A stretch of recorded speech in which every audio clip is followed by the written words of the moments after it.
pertama tadi dalam rapat terbatas Bapak Presiden memberi arahan terkait dengan perkembangan perekonomian dan perkembangan perekonomian dengan pertumbuhan 5,12. Kita ini menjadi salah satu yang tertinggi di kawasan G20 maupun ASEAN.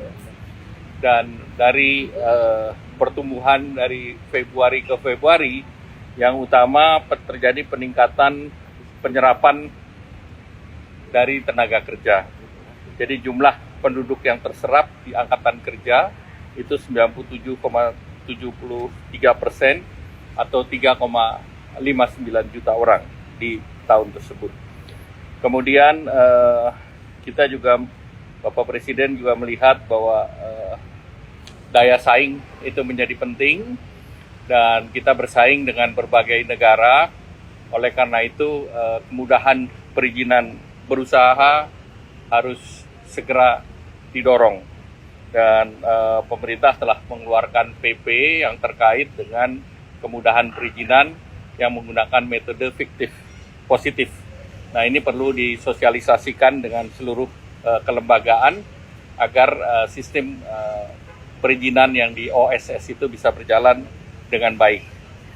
Kemudian untuk semester 2 pemerintah perlu mendorong konsumsi rumah tangga dan daya beli agar pertumbuhan bisa terjaga, dan beberapa program unggulan yang sedang didorong antara lain tentunya mendorong investasi dan ekspor melalui kawasan, kemudian juga implementasi daripada kredit.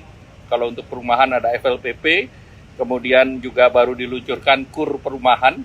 KUR perumahan itu kreditnya bersifat revolving, dengan 5 miliar bisa di-revolve 4 kali, sehingga bisa disiapkan sampai dengan 20 miliar. Nah, itu untuk mendorong sektor konstruksi, dan itu melibatkan hanya kontraktor yang UMKM. Jadi non-kontraktor UMKM itu diharapkan mereka untuk perumahan yang bukan memanfaatkan KUR tersebut. Nah, dari 5 miliar itu bisa membangun sekitar 40 tipe perumahan. Kemudian pemerintah juga melanjutkan PPNDTP yang 100% itu sampai dengan akhir tahun ini. Dan itu untuk pemilikan perumahan sampai dengan 2 miliar.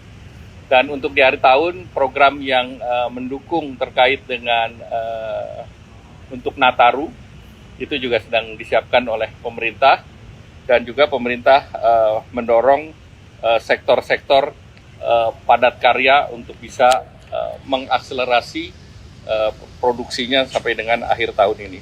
Kemudian tentunya kalau terkait dengan APBN 2026 nanti akan dibahas tersendiri dan disampaikan Presiden pada tanggal 15 Agustus nanti, dan arahan Bapak Presiden tentu seluruh program yang terkait dengan non-anggaran ini harus terus didorong oleh kementerian lembaga, karena investasi menjadi kunci daripada pertumbuhan ekonomi selanjutnya.